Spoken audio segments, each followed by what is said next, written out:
आज की कहानी बहुत खास है। दोस्तों, ये कहानी है एक ऐसे इंसान की जिसने ऐसे भारत में जन्म लिया जहां समाज के उच्च वर्ग के लोग गरीब और दलित वर्ग पर भीषण अत्याचार और शोषण कर रहे थे। लेकिन समाज की इस घृणा, अपमान और तिरस्कार के बावजूद उन्होंने ऐसी शिक्षा हासिल की जिसकी बदौलत वो भारत के संविधान के निर्माता बन गए। दोस्तों, मैं बात कर रहा हूँ डॉक्टर भीमराव अंबेडकर जी की, जिनका जन्म 14 अप्रैल 1891 को मध्य प्रदेश के मऊ गांव में पिता रामजी मालोजी सकपाल और मां भीमाबाई के यहाँ हुआ। भीमराव अपने माता पिता की 14वीं और आखिरी संतान थे। उनके पिता रामजी ब्रिटिश सेना में सूबेदार के पद पर थे। परिवार महार जाति से था, जिसे लोग बेहद ही निचले तबके का मानते थे। उनका परिवार मराठी था, जो महाराष्ट्र के रत्नागिरी जिले में अंबावाड़ी गांव से था। सेना में काम करते हुए डॉक्टर अंबेडकर के पिता सूबेदार बन गए और वो हमेशा से अपने बच्चों की शिक्षा पर जोर देते थे। कुछ दिन बाद उनके पिता सेना से रिटायर हो गए और वो परिवार को लेकर सतारा चले गए, जहां कुछ दिन बाद अंबेडकर की माता भीमाबाई का बीमारी के चलते देहांत हो गया। अब अंबेडकर समेत 14 भाई बहनों की देखभाल उनकी चाची ने कठिन परिस्थिति में रहते हुए किया। छुआछूत, घृणा और अपनी हीन मानसिकता की वजह से डॉक्टर्स भी अछूतों को बिना छुए ही उनका इलाज करते थे, जिसके कारण अंबेडकर के 14 भाई बहनों में से केवल 3 भाई और 2 बहनें ही बच पाईं। बाकी सभी 8 भाई बहन शोषण के कारण मारे गए। आस पड़ोस में सभी हिंदुओं के बच्चे स्कूल जाते थे, जिन्हें देखकर भीमराव का भी मन करता था स्कूल जाने को। उन्होंने अपने पिता से जिद की कि उन्हें भी स्कूल जाना है, लेकिन अछूत होने के कारण यहाँ स्कूल में दाखिला मिल पाना आसान नहीं था। मजबूर होकर उनके पिता एक ब्रिटिश सैनिक अधिकारी के पास गए और उनसे विनती की कि उन्होंने जीवन भर सरकार की सेवा की है और बदले में उनके बच्चों को स्कूल में एडमिशन भी ना मिल पाना एक बहुत बड़ा अन्याय होगा। इसके बाद उस अधिकारी ने उनके बच्चों को एक स्कूल में एडमिशन दिलवा दिया। लेकिन यहाँ अंबेडकर जी को छुआछूत के ऐसे कड़वे अनुभव हुए जो वो जीवन भर नहीं भुला पाए। अंबेडकर जी स्कूल तो जाते थे, लेकिन दलित बच्चों को क्लास के बाहर बैठाया जाता था और टीचर्स उन पर कोई ध्यान नहीं देते थे। यहाँ तक कि अंबेडकर जी को कोई छूता तक नहीं था। प्यास लगने पर स्कूल का चपरासी दूर से पानी डालता था, जिसे वो अपने हाथों से इकट्ठा करके पीते थे, क्योंकि मटके को छूने और ग्लास से पानी पीने की इजाजत तक उनको नहीं थी। और जिस दिन चपरासी नहीं आ पाता, उस दिन अंबेडकर जी को प्यासा ही पूरा दिन गुजारना पड़ता था। भीम स्कूल जाते समय पास के कुएं से पानी खींचकर पी लेते थे। कुछ ब्राह्मणों ने उन्हें ऐसा करते हुए देख लिया। फिर क्या था, एक दिन भीम को उसी कुएं पर पकड़ लिया गया और जूते चप्पलों से जमकर उनकी पिटाई की गई और इस शर्त पर छोड़ा गया कि वो फिर कभी उस कुएं का पानी नहीं पिएगा। और एक बार वो बाल कटवाने के लिए नाई के पास गए तो नाई को पता था कि वो महार जाति का है। वो उससे नफरत भरी आवाज में बोला, अरे अछूत, मैं तेरे बाल कैसे काट सकता हूँ? भाग जा यहाँ से और फिर कभी मत आना। इन घटनाओं से भीम के स्वाभिमान को बहुत गहरी ठेस पहुंची। उनकी आंखें आंसुओं से भर गईं। नन्हे भीम के बाल घर पर ही उनकी बहन ने काटे। भीम बहुत ही स्वाभिमानी लड़का था और वो अपने पैरों पर खड़ा होना चाहता था ताकि परिवार की आर्थिक स्थिति में कुछ सुधार हो। भीम ने सुन रखा था कि सतारा जाने वाले लड़कों को बॉम्बे जाकर काम मिल जाता है, इसलिए उन्होंने तय किया कि वो बॉम्बे जाकर किसी मिल में काम करेगा। लेकिन बॉम्बे जाने के लिए उसके पास किराया नहीं था। भीम ने एक प्लान बनाया कि वो अपनी चाची के बटुए से पैसे चुराकर बॉम्बे चला जाएगा। भीम ने लगातार 3 रातों तक बटुए को चुराने की कोशिश की, जो उनकी चाची के कमर से बंधा हुआ था, लेकिन कोई सफलता उन्हें नहीं मिली।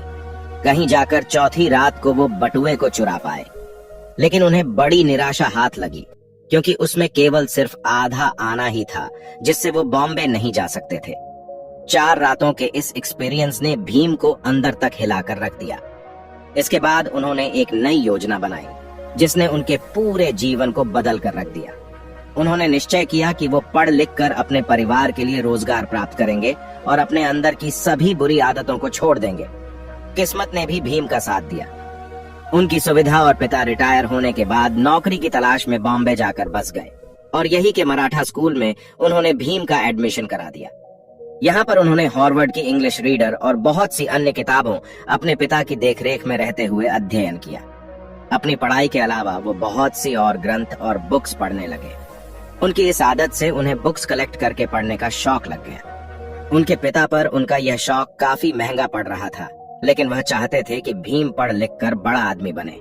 उन्होंने कर्ज लेकर भीम को बॉम्बे के एल्फिंस्टन हाई स्कूल भेजा, लेकिन यहाँ भी छुआछूत ने उनका पीछा नहीं छोड़ा। एक बार टीचर ने भीम से बोर्ड पर एक मैथ्स का सवाल हल करने को कहा। जैसे ही भीम बोर्ड की तरफ बढ़ा, अगड़ी जाति के हिंदू बच्चे चिल्ला उठे, सर भीम अछूत है, उसे रुकिए। दरअसल बोर्ड के पास उन स्टूडेंट्स के लंच बॉक्स रखे हुए थे जो भीम की परछाई पड़ने से अपवित्र हो सकते थे। इस डर से सभी बच्चों ने अपने डब्बे वहां से फौरन उठा लिए। इन डब्बों की खट्टर खट्टर आवाज भीम के कानों से उसके दिल में उतर गई, जिसने उसे पूरी तरह से तोड़ दिया। हालांकि उन्होंने उस प्रश्न को सेकंड्स में हल कर दिया जो कोई नहीं कर पाया था, जिसे देखकर टीचर समेत सभी स्टूडेंट्स भौंचक्के रह गए थे। इसके बाद उन्होंने हाई स्कूल पास किया और 16 वर्ष की उम्र में उनका विवाह 9 वर्ष की रमाबाई के साथ कर दिया गया। कॉलेज की पढ़ाई के लिए उन्होंने एल्फिंस्टन कॉलेज में एडमिशन लिया। पढ़ाई के दौरान भीम की मुलाकात एक टीचर केलुस्कर से हुई, जिन्हें पहली ही मुलाकात में भीम ने बता दिया था कि मैं एक अछूत हूँ, मुझसे कृपया दूर रहे।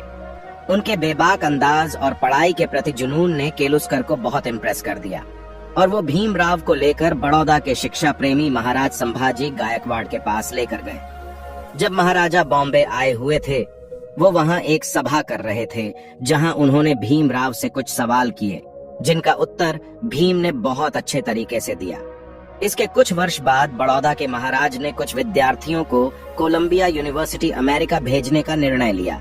भीमराव महाराज से मिले और भीम की अंग्रेजी बोलने से वो उनसे बहुत प्रभावित हुए। उन्होंने भीमराव समेत 4 लड़कों को छात्रवृत्ति देकर अमेरिका पढ़ने भेजा।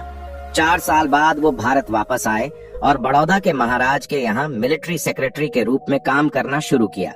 लेकिन सैन्य अधिकारियों को महार जाति के एक लड़के को सेना के उच्चाधिकारी के रूप में बैठा देना पसंद नहीं आया।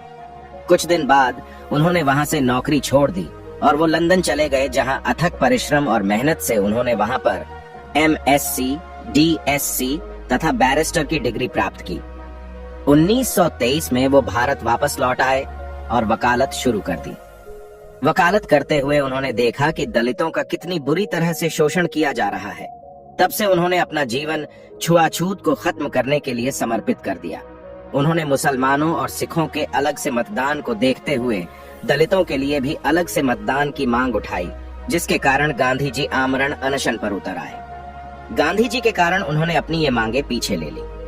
Doctor Bhimrao Ambedkar philosopher, writer और एक महान लीडर हैं, जिन्होंने न केवल समाज में सदियों से दबाए गए दलित और अछूत लोगों के लिए लड़ाई लड़ी, बल्कि इतनी भिन्नता हो से भरे भारत को एक संविधान में बांधने का काम भी किया।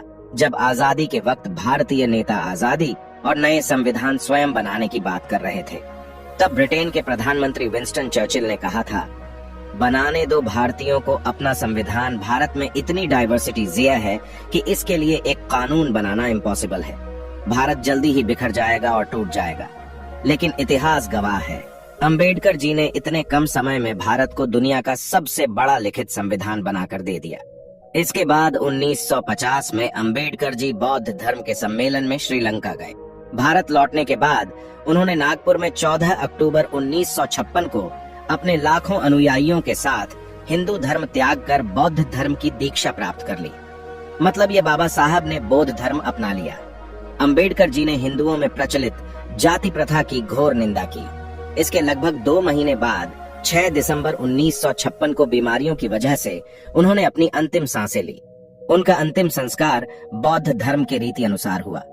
दोस्तों, अंबेडकर जी की मौत के कई वर्षों तक कांग्रेस की सरकार रही, जिसके नेताओं ने जीते जी खुद ही को भारत रत्न तो घोषित कर दिया, लेकिन भारत माँ के असली रत्न यानी डॉक्टर अंबेडकर जी को 1991 में VP सिंह की सरकार आने पर ही भारत रत्न मिल पाया।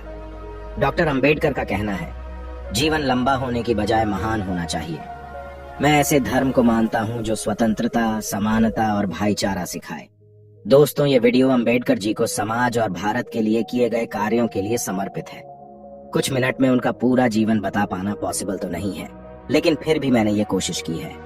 दोस्तों, आज की वीडियो में बस इतना ही।